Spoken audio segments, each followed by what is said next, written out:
సహజమైన మౌని. 1987వ సంవత్సరంలో ఒకరోజు స్వామివారి శిష్యులైన ఒక దంపతులు స్వామివారి దర్శనార్థం ఆశ్రమానికి వెళ్ళగా స్వామివారు కొన్ని నెలల నుండి మాట్లాడడం కానీ దర్శనం ఇవ్వడం కానీ లేదని తెలిసింది. ఒకసారి స్వామివారి భక్తులు ఒక దంపతులు ఆశ్రమానికి వెళ్ళారట స్వామివారి దర్శనం కోసం. అక్కడికి వెళ్తే కొన్ని నెలల నుండి స్వామివారు మాట్లాడటం కానీ దర్శనం ఇవ్వటం కానీ లేదని తెలిసింది. అది విని వాళ్ళు బాధపడుతూ ఉండగా స్వామీజీ దగ్గర నుండి వాళ్ళకి పిలుపు వచ్చింది. అలా వాళ్ళిద్దరూ స్వామివారి గదికి వెళ్ళగా, అంటే వీళ్ళు బాధపడుతున్నారు, అయ్యో ఇక్కడికి వస్తే స్వామి మాట్లాడట్లేదు, ఇంకెందుకు మనం వచ్చినట్లు అని. దర్శనం కాని వాళ్ళకి దర్శనం కావాలి, దర్శనం అవగానే అనిపిస్తుంది స్వామీజీ మాట్లాడాలనిపిస్తుంది అని వీళ్ళు బాధపడుతూ ఉంటే స్వామీజీ నుంచి పిలుపు వచ్చిందట. వస్తే వాళ్ళు స్వామివారి గదికి వెళ్ళారు.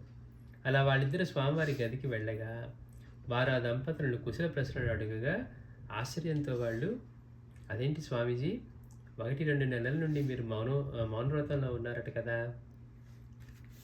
వెళ్ళగానే స్వామి అంతా మాట్లాడుతున్నారు, దర్శనమే కాకుండా వాళ్ళకి అన్ని కుశల ప్రశ్నలు వేశారట. అయిన తర్వాత అదేంటి స్వామీజీ 1-2 నెలల నుండి మీరు మౌనవ్రతంలో ఉన్నారట కదా, అలాగే మీరు దర్శనం కూడా ఇవ్వడం లేదని విన్నాము, మరి ఇప్పుడు మీరు మాకు దర్శనం ఇస్తున్నారు, మాట్లాడుతున్నారు అని జిజ్ఞాసతో అడిగారు.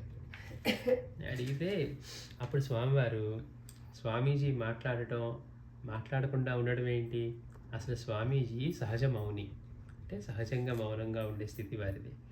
స్వామీజీ అందరితో మాట్లాడేటప్పుడు కూడా మౌనియే. అంటే మాస్టర్ గారు చెప్తారు బాబా గురించి, ఇన్ని చేస్తూ ఉన్నా ఆయన ఎట్లా ఉంటారంటే నిశ్చలంగా ఉంటారట. అంటే అన్ని వేల మంది వచ్చి మాట్లాడుతూ ఉన్న వారి అసలు స్థితి ఏంటంటే అట్లా నిశ్చలమైన స్థితి. అలాగే ఇక్కడ స్వామి కూడా మాట్లాడుతూ ఉన్న వారి సహజమైన స్థితి ఏంటి అంటే స్వామీజీ చెప్తున్నారు సహజ మౌని. స్వామీజీ అందరితో మాట్లాడేటప్పుడు కూడా మౌనియే. స్వామీజీ మాట్లాడకుండా ఉండదు, కానీ ఒక్కొక్కప్పుడు ఇలా కూడా ఉండవలసి వస్తుంది అన్నారు.